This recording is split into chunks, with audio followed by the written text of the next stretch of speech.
Hey, it's Monday at noon here on the Gopher Sports Facebook page, which means it's time for Ski-U-Mah Weekly, presented by the Minnesota Lottery. I'm Justin Gaard from KFA and Radio and the Gopher Radio Network, and we're once again here in the lobby of the Land O'Lakes Center for Excellence. Busy day here on this gloomy Monday, so we're happy to have you with us, and we're happy to talk women's gymnastics today. That will take up the entire show. It's NCAA Selection Show Day at 3 o'clock. The gymnasts will find out who's coming here, because they know that they're in the NCAA tournament. They know that they're hosting on April 7th at Maturi Pavilion, but we don't quite know who the other teams are going to be. So that's today at 3 o'clock on ncaa.com if you want to watch along with Hannah Hitchcock and Rachel Rowland, a couple of our seniors here today. First of all, thanks for joining us today, guys. Thanks for having us. What's today like? You know teams are coming to you. You know you're in the tournament. You've known all season long you're going to be hosting. So any anxiety today, or is it just kind of an exciting day? I think it's just exciting. We just want to see who's coming to us. Either way, we're going to do our job and stay in our bubble, so it doesn't really matter who comes, but it's still exciting. What's it like senior year, being able to stay on campus, stay in your home area, so to speak, and host a regional? It's got to be pretty cool.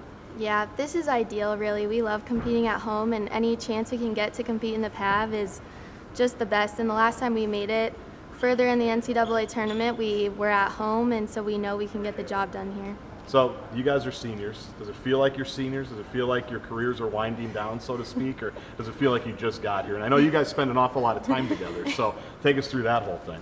Well, I think we kind of still feel like underclassmen. We're still trying to figure it out, to be honest, but I think we try not to think about the fact that we're almost done because we want to focus on the season and not be sad. So try to put it in the back of our minds. And Rachel, what about for you? Obviously, coming from Colorado, I believe, now here at end of your career, what are the emotions like here in the final couple of weeks? Right now I'm in total denial, if I'm being honest. I just try not to think about it, but I definitely can feel that my practices and turns are numbered, and I really am trying to make the most of every turn and just enjoy the moment. And this trip to Big Tens last weekend was really fun, and just to soak it all in one last time was great. They tell me that you guys are pretty good friends. I know you guys basically go after each other in a number of different things, on the bars, I think. So why do you guys click? When did this relationship start, this friendship start? They basically said you guys wouldn't come on separately, you had to come on together because that's how close you are. So what do you think it was about the relationship that you guys hit it off right away? It started on our recruiting visit, on our official visit. I don't know, right away we just clicked, and I wasn't committed here yet, but she texted me like every week asking if I was committed yet and if I was coming. Yeah. So I did. I take credit for her being here. Yeah. So on the recruiting trip, it was just a good time, right? You said this is, and obviously you guys spend an awful lot of time together. I know Coach Hansen will say the most important thing to do is make sure people get along and find friends, so to speak, and have a tight group. It seems like you guys have developed that, not just with you two, but the team as well. Yeah, we definitely try to branch out and make relationships with everyone on the team and not just with each other. I think both of us are pretty easygoing, so I'd say we have pretty good relationships on our team.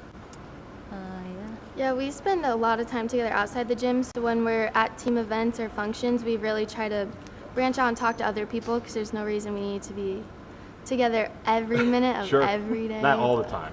No. But you guys have had great senior seasons, career highs and records for yourselves, personal records. What do you think has been key to that? Why have you been able to be so productive this year? I think that our confidence has just skyrocketed this year. We've stepped into more of a leadership role, and I think that's kind of helped our performance because we haven't been so focused on ourselves but more for the team, and I definitely think that's helped. Rachel, what about for you? Yeah, I think, like Hannah said, being in a more leadership role, trying to be the example all the time has really helped me. It was something I was nervous about because you kind of feel like you can't have an off day because everyone's looking towards you to set the mood, but that's helped me a lot to come in with a positive attitude and a lot of energy every day. Your team is exceptional on the bars. We're going to talk more about bars next segment as well. What's the key for someone like me who watches, and I've told your coach this, to gymnastics basically once every 4 years, but I'm trying to figure out what's going on. What's the key when you get up there on the bars? What's important? Well, if you're a spectator, all you need to look for is hit handstands and stuck dismounts. That's the foundation of a good routine. If you do that, you're looking at a pretty good score. Hit handstands and stick dismounts. I'm going to write that down. Yep. Would you agree with that, Hannah? Yeah, you just got to stay calm and swing. You don't want to tense up because then you short your handstands and you hold back, and that's never good. Shorting your go for handstand it. or over-rotating on your handstand? What's the bigger problem? Because I've seen them Shorting it. You barely overdo your handstands, especially at a meet, so I mean, think if you shorting overdo it's a it, bigger it's a issue. fall, though. That's true. But you'd rather be aggressive, right? both. Yeah, you'd rather take a shot Yeah, as sure. opposed to be a little bit timid. Now, you also compete in a number of different events, vault, I know, floor routine. What are the difficulties or challenges in moving from one event to another so quickly? I know you've probably done it your whole life, so it's not that big a deal, but how do you switch gears, so to speak? For me, like each event is just totally separate. So whether you do good or bad on the event before, you just move on to the next one. It's a separate thing. I think we're just kind of used to it. Okay, last thing for both of you. I mentioned, Rachel, you came from Colorado. You came from California.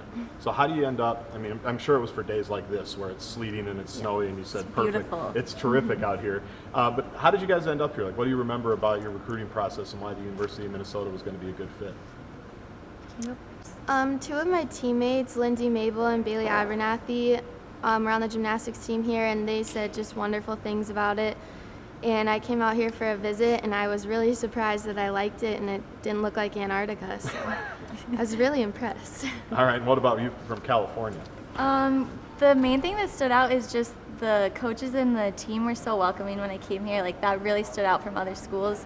That really convinced me to come here. Lindsay Mabel convinced me to come here. Well, I would say Lindsay Mabel's she's a good Yeah. person to follow, right? One of the Yeah. most decorated gymnasts to ever come through here. Yeah, that's not bad. That's a good role model to have. We have a question here, and you can drop them in the comments section of your Facebook page right now.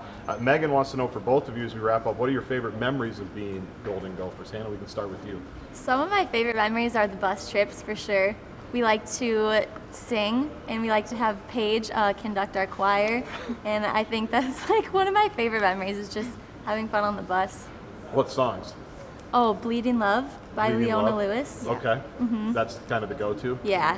Give us a Some few Kelly bars Clarkson, if you minded. too. That'd be great. We'll let them go. Oh, that's I haven't warmed up yet. Yeah, that's fine. that's all Okay, you. so bus rides, songs, we get that. How about for you, Rachel? Same thing? Yeah, the same thing. We put so much emphasis on our performance, but I found that what you really remember is the in-between kind of things, like hanging out with your roommate at the hotel or on the bus or dancing before practice, those kinds of things. It's like all the small things really add up into one great memory for me. So we got about 2 hours and 45 minutes before the selection show. How do you fill the time between now and then? And what are you looking forward to about this afternoon?